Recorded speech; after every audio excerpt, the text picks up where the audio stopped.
So I had this TikTok come up on my feed the other day. These are Chinese migrants illegally entering the United States through a hole in the border wall. And as crazy as that does sound, it actually has nothing to do with today's video. Well, at least the video doesn't have anything to do with it. Because when I looked at the comments, I saw this. You have ruined the Whittaker family and your own reputation. Hope you fall asleep cozy tonight. Your videos and the information you're trying to put out to the world has lost all credibility due to what you did to Mark on your Whittaker family video. Ever heard of fact checking? You are now responsible for the Whittaker family. You better keep all receipts, because if not, you are on your way to being cancelled. And immediately I'm like, whoa, hang on a minute, what are you talking about? Because I've heard of the Whittaker family, I kind of know who they are. I've seen a couple of Tyler's videos come up on my feed every so often, but I have no idea what these people are talking about. But in order to truly understand this, we have to go back to 4th of July 2020 when this video was published.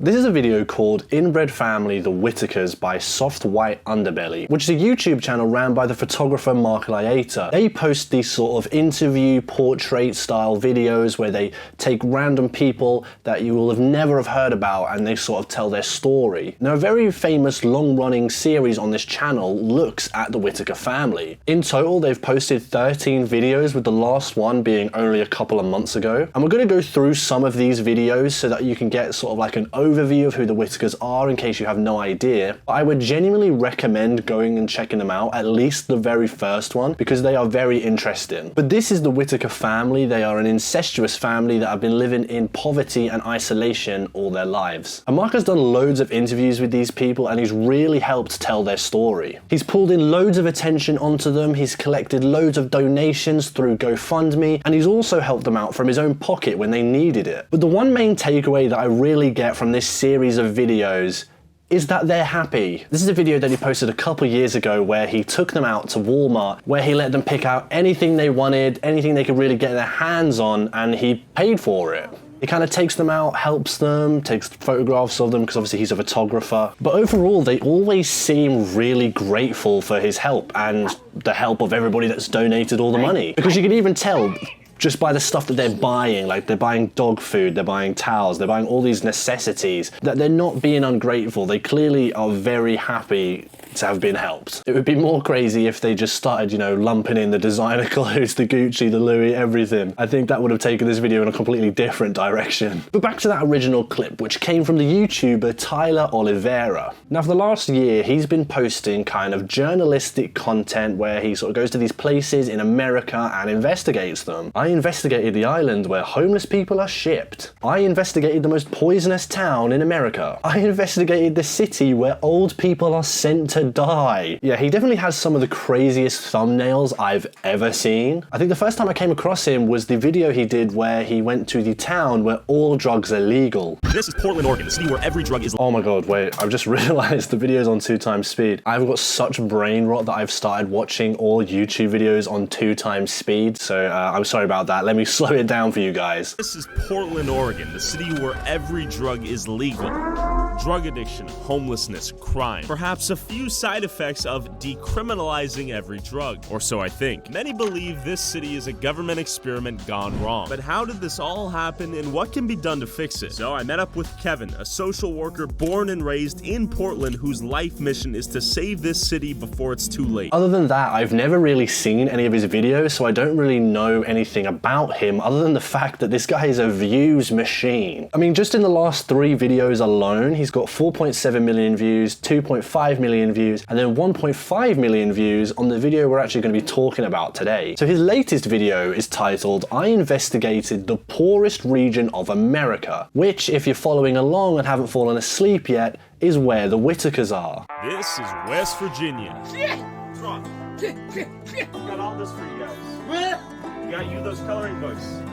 Woohoo! people out here smashing horses. So yeah, he goes to West Virginia, and as he said, he's looking and interviewing the people and kind of just trying to get them to tell their story, which is very similar to kind of what Mark does, just in a more YouTubey, clickbaity way. And I apologize if that sounds like I'm attacking Tyler at the minute, because the situation's kind of up in the air, so I don't mean to be negative, I'm just kind of poking fun at the whole YouTubeization of media these days. But for the most part in this video, he's just talking to people and residents of West Virginia in various different towns, and then in the last 7 minutes, he goes and visits the Whitakers. A couple of years ago, I saw this video on YouTube titled Inbred Family, the Whitakers, where this guy, Mark Laita, records his interaction with a family suffering a long history of inbreeding. So he says that he saw Mark's video a little while ago, and he actually emails Mark as well to try and get in touch with the Whitakers. He says, "Hey Mark, my name is blank, and I represent Tyler Oliva on YouTube, a channel with 4 million plus subscribers. We saw all your interviews on YouTube and really respect the style and uniqueness you bring to YouTube and how you portray all those you interview. We're currently interested in filming a video about the Whitaker family in West Virginia. I was wondering if you'd be able to help us get in touch since you've done so much with them. We would love to help show the world the compassion they have and support the GoFundMe to help them get a new home." So we're actually going to get into the GoFundMe situation a little bit later, but what he's referring to is a GoFundMe that Mark set up that was designed to get the Whitakers up and out of their house and into a new home. Because as you can probably tell from 90% of the clips, they don't exactly have the best living situation. Mark isn't actually the one who replies, but it's somebody from his team who says this: "Hi Tyler, Soft White Underbelly has an exclusive contract with the Whitaker family for all content creation. We are also currently in talks about a television series with a broadcast network. Thank you so much for thinking of us, Soft White Underbelly." Which, when I first saw this, I thought that's, you know, a little bit weird. Like, what do you mean that you have an exclusive contract with the Whitaker family for all content creation? And what do you mean you're in talks to make a TV show with a broadcast network? It all kind of feels a little bit exploitative. Because I think trying to get these guys to sign a contract would be a little bit unethical, because I don't think they'd be able to fully understand everything that you're putting them through, in the sense that it'd be very easy to exploit them, is what I'm trying to say. But obviously we can't tell the full situation from just a sentence, so let's not make any assumptions just yet, because when we look at Mark's response later on, we'll realize why they said this. And Tyler brings up these same points, saying you've got a 13 episode playlist full of content all about the Whitakers, and mentions that he's worried that they might be getting exploited. 9 days later, he uploaded this to his YouTube channel. This is not I'm not trying to create a TV show where we're doing follow-ups on people, because I could easily do that. I try to resist doing that. You know, because you know, people, like, I see the comments sometimes, "Oh, you're just exploiting these people." Now, assuming this contract even exists, it immediately raises a red flag when you consider that Mark has made 13 videos with the Whitakers with a combined total of 89.13 million views. So Tyler brings a car full of supplies and groceries to the Whitaker family, and he actually talks to Betty about the donation money. Betty, how you doing? Paige is going to see this. Paige. Paige, thank you for the groceries. How's the house coming along? What house? I don't know what house. We have to Mark about the house. What did Mark say about the house? Paige wants to get an update. I don't know. Okay. Do you think he's... Mark told we ain't got no more money in there. I don't know. Okay.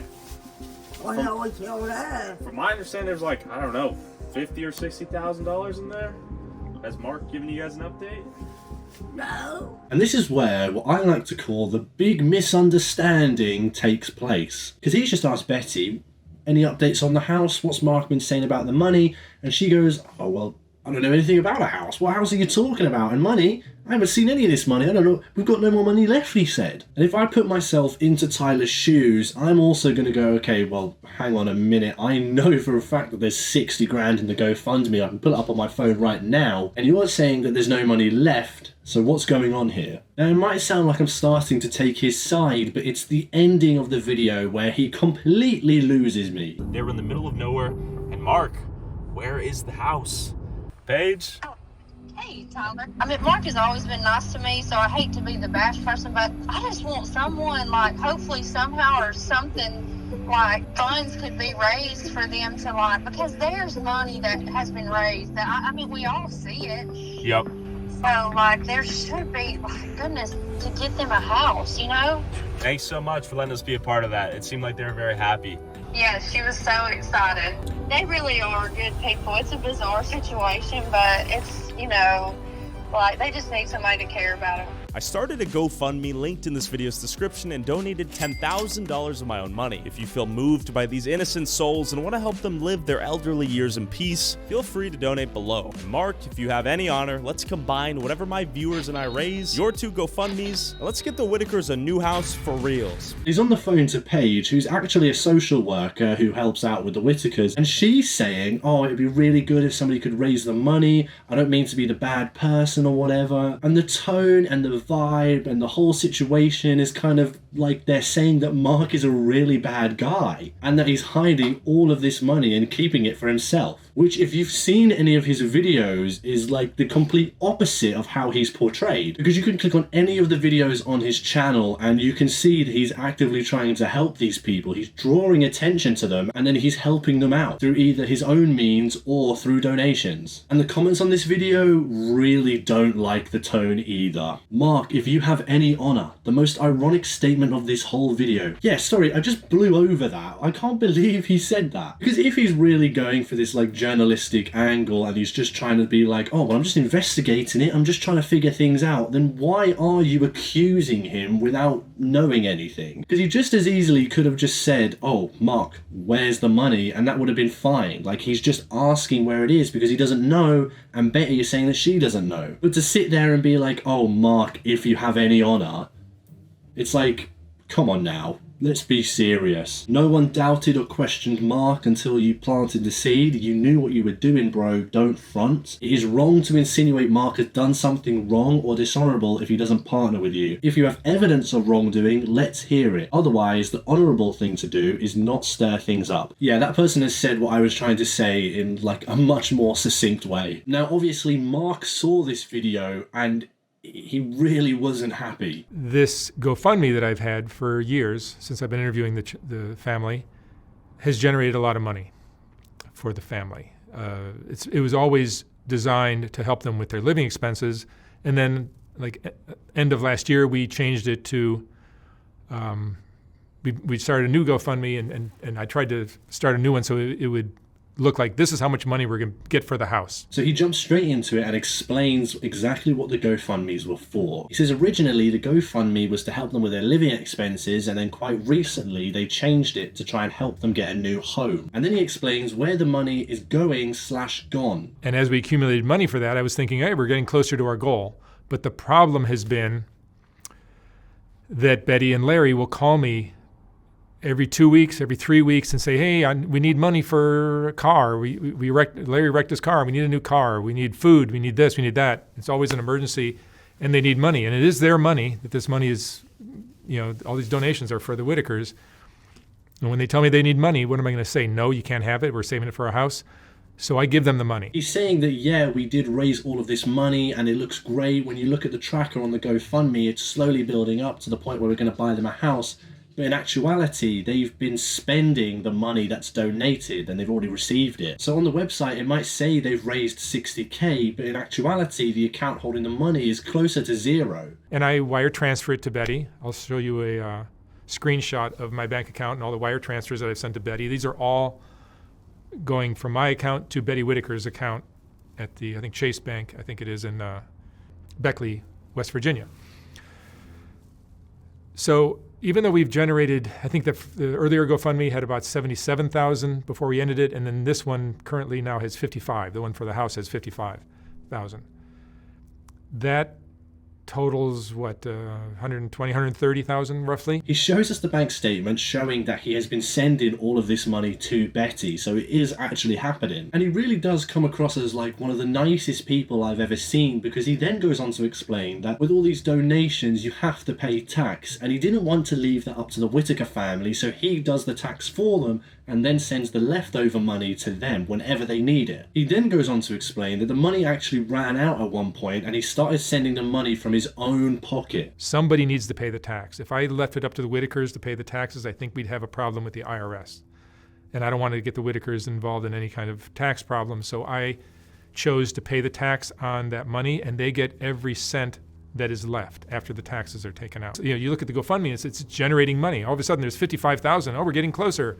No, you're not, because they took out 5 and they took out 6 and they took out 8 and then they took out 14 and then they took out 3. and it keeps it low. It's zero right now. It's been zero for a few months. Larry and Betty have called me, asked me for money. I've given it to them out of my own personal bank account, not out of their GoFundMe donations, because I like helping the family. But without the ability to stop spending and start saving, we're never going to get close to that house. And it's actually really sad because you can hear how upset he is in his voice. It sounds like a guy who's really trying to help these people and it just isn't working. Which I'm not blaming them for at all, by the way. But it does seem like they need someone to be able to help them with managing all of their funds. And it only gets sadder when we hear his final statement on the entire situation. These GoFundMes have been nothing but a headache for me. I'm going to delete or take down all my GoFundMes. I'm no longer going to offer a way to make donations. There's nothing in it for me except headache and frustration. Hopefully this helps everyone understand perfectly that every cent is going to the Whitaker family, or has been. No longer. I'm done. They've received every dime that they need to get. I'm going to pay the taxes and we're done. And that's what's going on. Thanks for listening. It basically says that he's completely done doing any interviews or any videos with the Whitakers, and you can tell he feels hurt by them. I'm sure he feels a bit betrayed because he's seeing these people that he's helped out a lot. Like he said, he's given them all the donation money and then some from his own pocket. And then she turns around to another YouTuber and says, oh, I know nothing about the money. And even the social worker says, I don't know what's going on. I don't want to be a bad person. Blah, blah, blah. So he says that he's done. He's not doing anything else related to them. He's closing the GoFundMes. He's gonna sort out the rest of the money and then he's completely finished. Which is obviously really bad news for the Whitakers because he was helping them out massively. Oh, and just quickly on the exclusive contract that was mentioned in the emails earlier, Mark says that was actually him just trying to protect the identity, and he does it for quite a lot of the people he interviews, where he might make something up as a reason for why the person can't get in contact with them because he doesn't want to just outright say no, but he's also not going to go around giving people's contact details out. But of course, like any other drama, there is always a response video to the response video. So Tyler released a video called My Response to Mark Laita and the Whitakers, and in this video he tries to say that he was coming from the angle of being a journalist and he was just asking a question and trying to investigate. I open-endedly asked Mark, what's going on with the GoFundMe? Where's the money? I did not accuse him of doing anything. I did not call him names. I merely asked the question I myself was curious about, and thousands of other people in Mark's own channel have asked him. See, the thing is, that would be okay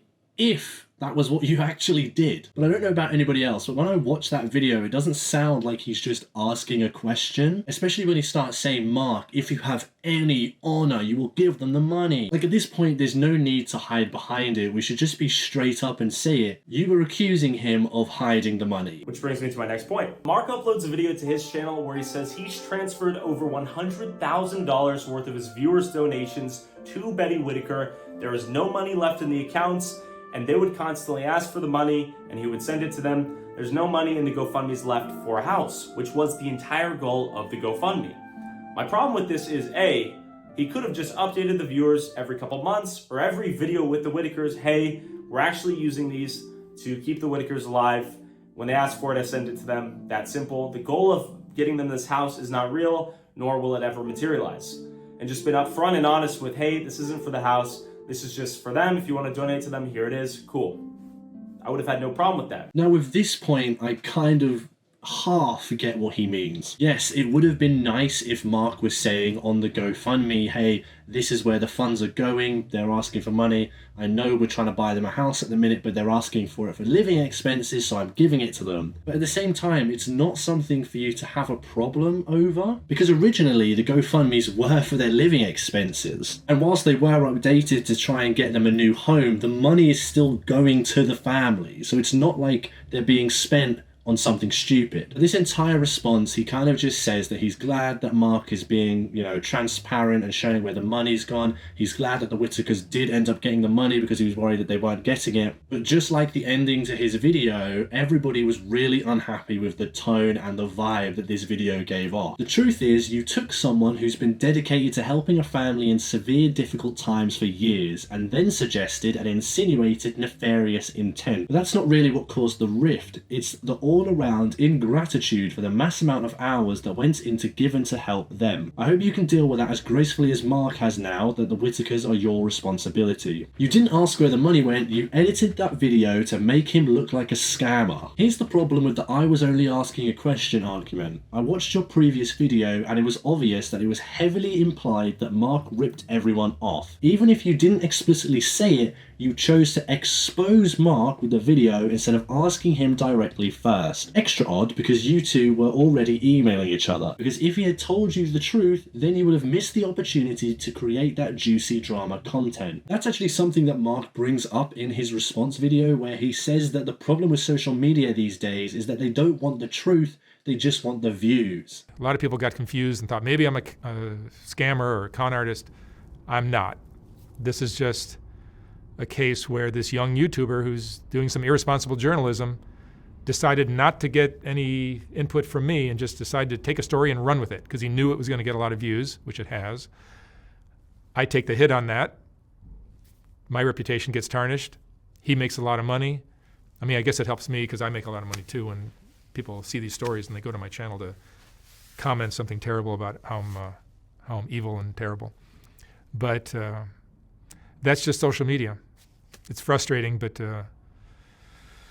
that's the world we live in. In my opinion, I think that the whole situation with Betty and Mark and the Whitakers was a big misunderstanding. But the way that Tyler handled it was really bad and has actually brought out probably the worst outcome possible. I think it's fine that he went to the family and helped them out and then was asking questions about the money, but like people have mentioned, it's the way it's edited and the way it's coming across that's very accusatory that Mark's done something bad. I don't think it's so bad that Betty has said she doesn't know where the money is, because she might just not know much about the money. The likely scenario there is that it's just a complete misunderstanding and she didn't really know either what he's asking or where the money is. Because as Mark said, they just ask him for the money and then he sends it, so it's not like she sat there with a bank balance watching it tick down. I do feel bad for them though, because this entire situation has caused a massive rift between their relationship with Mark, and he said that he's no longer going to be helping them out. Now Tyler has started a GoFundMe of his own to help out the Whitakers, which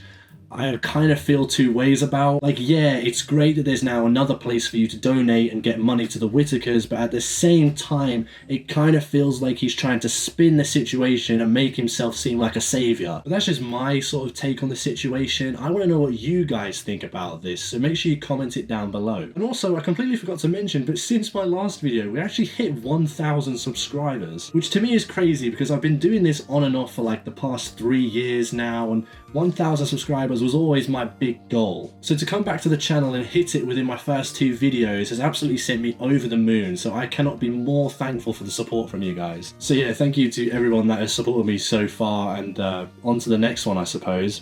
Bye.